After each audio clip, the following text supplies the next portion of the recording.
ರಾಮನಗರ ಜಿಲ್ಲೆಯಲ್ಲಿ ಎಗ್ಗಿಲ್ಲದೆ ನಡೆಯುತ್ತಿದ್ದ ಅಕ್ರಮ ಗಣಿಗಾರಿಕೆಗೆ ಜಿಲ್ಲಾಡಳಿತ ಬ್ರೇಕ್ ಹಾಕಿದೆ. ಟಾಸ್ಕ್ ಫೋರ್ಸ್ ದಾಳಿಗೆ ಸುಮಾರು 16 ಅಕ್ರಮ ಕಲ್ಲು ಗಣಿಗಾರಿಕೆ ಘಟಕಗಳು ನಾಶವಾಗಿವೆ. ಈ ಸಂದರ್ಭದಲ್ಲಿ ಗಣಿಗಾರಿಕೆ ಮಾಲೀಕರು ಕಾರ್ಮಿಕರನ್ನ ಪ್ರತಿಭಟನೆಗೆ ಇಳಿಸಿದ್ರು. ಪರಿಸ್ಥಿತಿ ಹತೋಟಿಗೆ ತಲುಪಲು ಪೊಲೀಸರು ಲಾಠಿ ಪ್ರಹಾರ ನಡೆಸಿದ್ರು.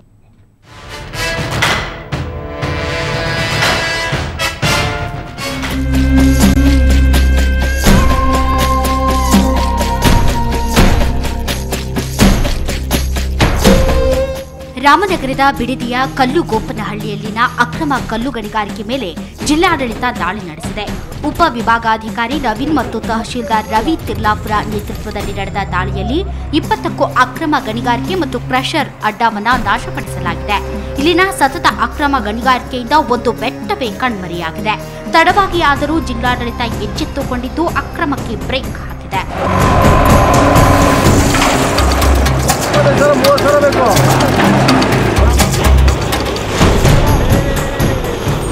ಫಸ್ಟ್ ಆಫ್ ಆಲ್ ನಮಗೆ ಲೋಕಾಯುಕ್ತದವರು ಈ ಹಿಂದೆನೇ UV ಸಿಂಗ್ ನೇತೃತ್ವದಲ್ಲಿ ಸಮಿತಿಗಳು ಕೂಡ ಇದ್ರ ಬಗ್ಗೆ ನಿಲ್ಲಿಸಬೇಕು ಅಂತ ಹೇಳಿದ್ದಾರೆ. ಪೊಲ್ಯೂಷನ್ ಕಂಟ್ರೋಲ್ ಹೇಳಿದ್ದಾರೆ.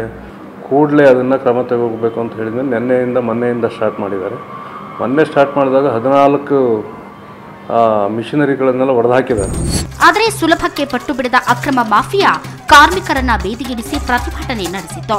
ಟೈರ್ಗಳಿಗೆ ಬೆಂಕಿ ಹಚ್ಚಿ ಮೈಸೂರು ಬೆಂಗಳೂರು ಹೆದ್ದಾರಿ ಬಂದ್ ಮಾಡಿದ್ರು. ಈ ಸಂದರ್ಭದಲ್ಲಿ ಉದ್ವಿಗ್ನ ವಾತಾವರಣ ನಿರ್ಮಾಣವಾಗಿ ಪೊಲೀಸರು ಲಾಠಿ ಪ್ರಯೋಗ ಮಾಡಬೇಕಾಯಿತು.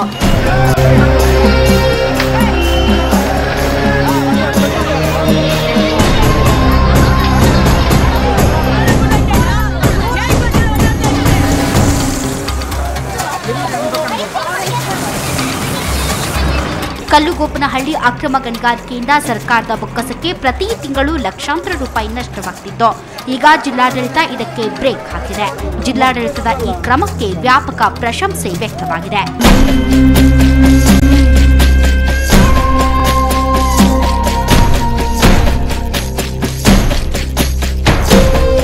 MH ಪ್ರಕಾಶ್, ಸುವರ್ಣ ನ್ಯೂಸ್ 24/7 ರಾಮನಗರ. ಇತ್ತೀಚೆಗೆ ಮಹಿಳೆಯರ ಮೇಲೆ ಲೈಂಗಿಕ ಕಿರುಕುಳ ನೀಡೋ ಪ್ರಕರಣಗಳು ಹೆಚ್ಚಾಗ್ತಾ ಇವೆ. ಈಗ ಧಾರವಾಡದಲ್ಲೊಂದು ಅಂತಹ ಪ್ರಕರಣ ತಡವಾಗಿ ಬೆಳಕಿಗೆ ಬಂದಿದೆ. ಅಂಬೇಡ್ಕರ್ ಅಭಿವೃದ್ಧಿ ನಿಗಮದಲ್ಲಿ ಕಾರ್ಯನಿರ್ವಹಿಸುತ್ತಿರೋ ಮಹಿಳೆಗೆ ಇಲ್ಲಿನ ಅಧೀಕ್ಷಕ ನಿರಂತರ ಲೈಂಗಿಕ ಕಿರುಕುಳ ನೀಡುತ್ತಿದ್ದಾನೆ ಅಂತ ಆರೋಪಿಸಲಾಗಿದೆ.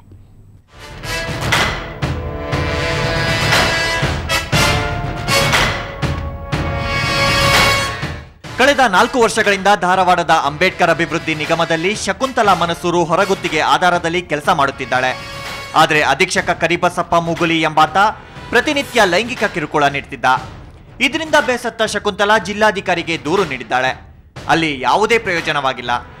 ನಂತರ ಮಾನವ ಹಕ್ಕುಗಳ ಆಯೋಗ ಸೇರಿದಂತೆ ಅನೇಕ ಕಡೆ ದೂರು ನೀಡಿದ್ದಾಳೆ.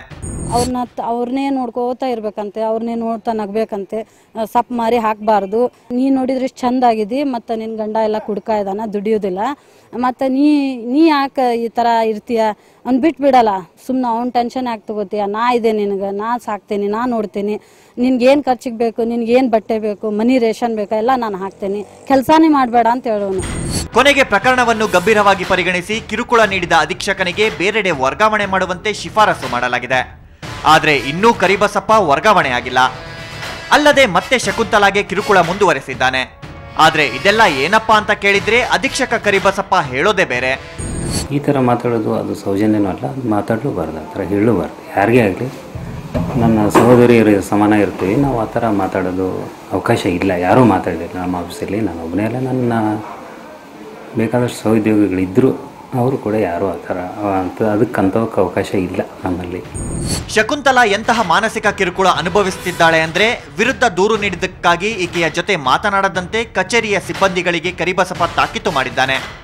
ಅಲ್ಲದೆ ತನ್ನ ಕೊಠಡಿಗೆ ಪ್ರವೇಶಿಸದಂತೆ ಬಹಿಷ್ಕಾರ ಹಾಕಿದ್ದಾನೆ.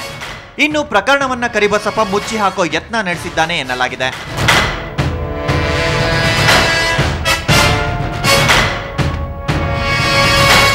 ಅಮರೇಶ ರಾಥೋಡ್, ಸುವರ್ಣ ನ್ಯೂಸ್ 24/7 ಧಾರವಾಡ. ಕಳೆದ ತಿಂಗಳಿನಿಂದಲೂ ರಾಜ್ಯದ ಹಲವೆಡೆ ಭಾರೀ ಮಳೆಯಾಗುತ್ತಿದೆ. ಕೆಲವು ಜಿಲ್ಲೆಗಳಲ್ಲಿ ವರುಣನ ಆರ್ಭಟ ಕಡಿಮೆಯಾದರೆ ಇನ್ನೂ ಕೆಲವೆಡೆ ಹಾಗೆಯೇ ಮುಂದುವರೆದಿದೆ. ಬೆಳಗಾವಿ, ಬಳ್ಳಾರಿಯಲ್ಲಿ ಮಳೆಗೆ ಜಿಲ್ಲೆಯ ಜಲಾಶಯಗಳು ತುಂಬಿ ಹರಿಯುತ್ತಿವೆ. ಕೊಡಗಿನಲ್ಲಿ ಭಾರೀ ಮಳೆಗೆ ಭೂಕುಸಿತ ಸಂಭವಿಸಿ ಯುವಕನೊಬ್ಬ ಮೃತಪಟ್ಟಿದ್ದಾನೆ.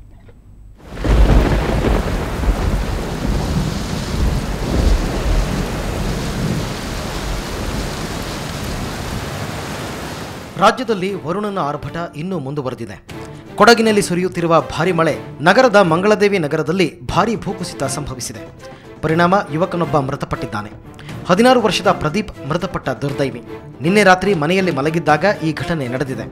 ಮತ್ತೊಂದು ಕೋಣೆಯಲ್ಲಿ ಮಲಗಿದ್ದ ಜೆಸ್ಸಿಕಾ ಎಂಬಾಕೆಗೆ ಗಾಯಗಳಾಗಿದ್ದು ಪ್ರಾಣಾಪಾಯದಿಂದ ಪಾರಾಗಿದ್ದಾರೆ. ಸ್ಥಳಕ್ಕೆ ಧಾವಿಸಿದ ಜಿಲ್ಲಾಧಿಕಾರಿ ಚಂದ್ರೇಗೌಡ ಕುಟುಂಬಕ್ಕೆ ಪರಿಹಾರ ನೀಡುವುದಾಗಿ ಭರವಸೆ ನೀಡಿದ್ದಾರೆ. ಒಬ್ಬರಿಗೆ ಗಾಯ ಆಗಿ ಅವ್ರನ್ನ ಹಾಸ್ಪಿಟಲ್ ಅಡ್ಮಿಟ್ ಮಾಡಿದ್ದೀವಿ.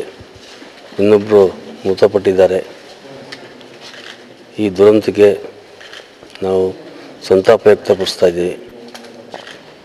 ಈಗೇನು ಮನೆ ಬಿದ್ದು ಎಲ್ಲ ಹಾಳಾಗಿದೆ ಮತ್ತು ಸತ್ತಿರೋ ಎಲ್ಲರೂ ಕೂಡ ಜಿಲ್ಲಾಡಳಿತ ಪರವಾಗಿ ಶೀಘ್ರದೆಲ್ಲ ವ್ಯವಸ್ಥೆನ ಮತ್ತು ಪರಿಹಾರ ಕೊಡುವ ವ್ಯವಸ್ಥೆ ಮಾಡ್ತೀವಿ. ಬೆಳಗಾವಿಯಲ್ಲೂ ಭಾರೀ ಮಳೆಯಾಗುತ್ತಿದ್ದು ಜಿಲ್ಲೆಯ ಸಪ್ತ ನದಿಗಳು ತುಂಬಿ ಹರಿಯುತ್ತಿವೆ. ಜಿಲ್ಲೆಯ ಘಟಪ್ರಭಾ, ನವಿಲು ತೀರ್ಥ ಹಾಗೂ ಮಾರ್ಕಂಡೇಯ ಜಲಾಶಯಗಳು ಭರ್ತಿಯಾಗಿವೆ.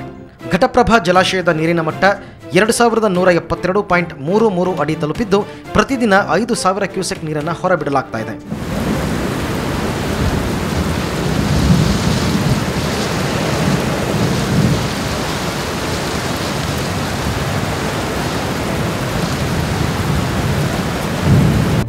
ಇನ್ನೊಂದೆಡೆ ಬಳ್ಳಾರಿಯಲ್ಲಿ ತುಂಗಭದ್ರಾ ಜಲಾಶಯ ಭರ್ತಿಯಾಗಿದೆ. ಈ ಹಿನ್ನೆಲೆಯಲ್ಲಿ ನೀರನ್ನು ಹರಿಬಿಡಲಾಯಿತು. ಜಲಾಶಯದ ಒಟ್ಟು ಸಾಮರ್ಥ್ಯ 1633 ಅಡಿ ಇದೆ. ಒಳಹರಿವು 50,000 ಕ್ಯೂಸೆಕ್ಗಿಂತ ಅಧಿಕವಾದ ಹಿನ್ನೆಲೆಯಲ್ಲಿ 12 ಗೇಟ್ಗಳ ಮೂಲಕ 36,000 ಕ್ಯೂಸೆಕ್ ನೀರನ್ನು ಹೊರಬಿಡಲಾಯಿತು.